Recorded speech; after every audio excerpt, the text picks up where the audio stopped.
First of all, I think it's great that Obama visited Africa, Kenya again for, the first time after his presidency. And I think what he's trying to emphasize is that for us to make progress as a continent, for us to make progress as a country, we must invest in young people.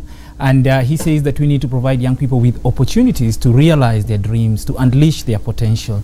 And he says that we cannot ignore youth, because youth are Kenya, youth are Africa. And if you ignore youth, then we cannot make progress as a people. And I think what they did, the Obamas, led by Obama, was really great to establish an empowerment center, because young people need this kind of safe spaces to develop their abilities, safe spaces to develop their talent. And I think that's really a great example that should be replicated across the country and across the continent. Then he visited South Africa, of course, where he gave a lecture at Nelson Mandela lecture, yes. Nelson Mandela's lecture, and there he was also emphasizing the importance of investing in youth. In fact, he was saying there's a new wave of youth leadership that is emerging around the continent, and not just youth leadership in politics. It's youth leadership in business, it's youth leadership in various other spheres, and we need to pay attention to that. We need to support that. We need to help. We need to support that. Let's actually get it in President Barack Obama's own words. This is a little bit about what he spoke of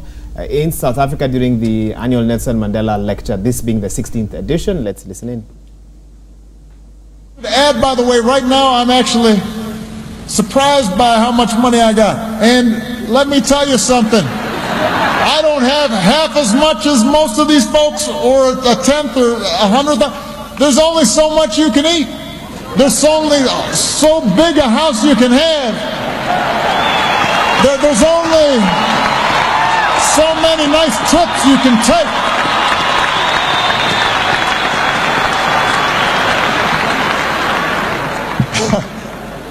I mean, it's enough. You don't have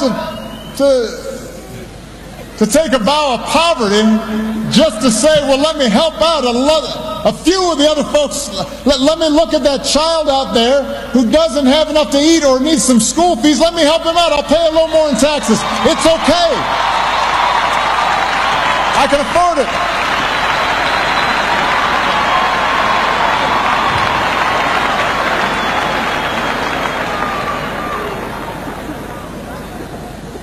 I mean, it shows a poverty of ambition to just want to take more and more and more. Instead of saying, well, I've got so much, who can I help? How can I give more and more and more? That's ambition. That's impact. That's influence. What an amazing gift to be able to help people, not just yourself.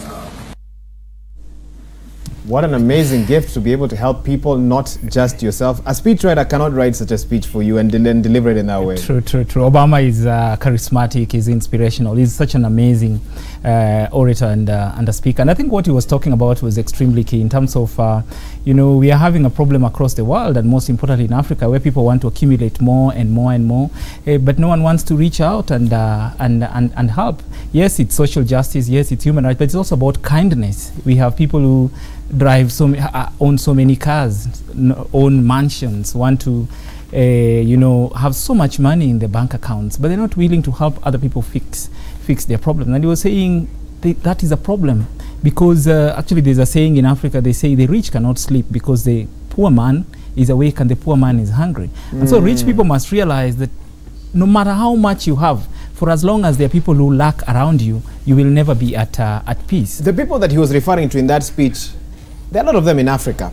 How did a continent like Africa, with so many issues because of the kind of leadership that he's talking about, where you just want to keep on accumulating, produce men of the caliber of Nelson Mandela and Barack Obama, who has African roots? I think they're called transformative leaders, and it's also a matter of choice, Wahigo. You really need to have a heart to realize that it doesn't matter how much I have, for as long as the other people lack, then I'll have a problem. But also it's about legacy. It's also about asking yourself. I mean, no one lives beyond 200 years, no matter how much you have. No one is ever taken to the grave with and whatever you can't carry it wherever you go. Yes, yes. And so the moment you realize that, then you work towards making the world better, not just for yourself, but for other people. And I think that is the kind of unique qualities we find with people like Nelson Mandela. It's the kind of unique qualities that you find with Obama. They define success differently, that it is not about what I have,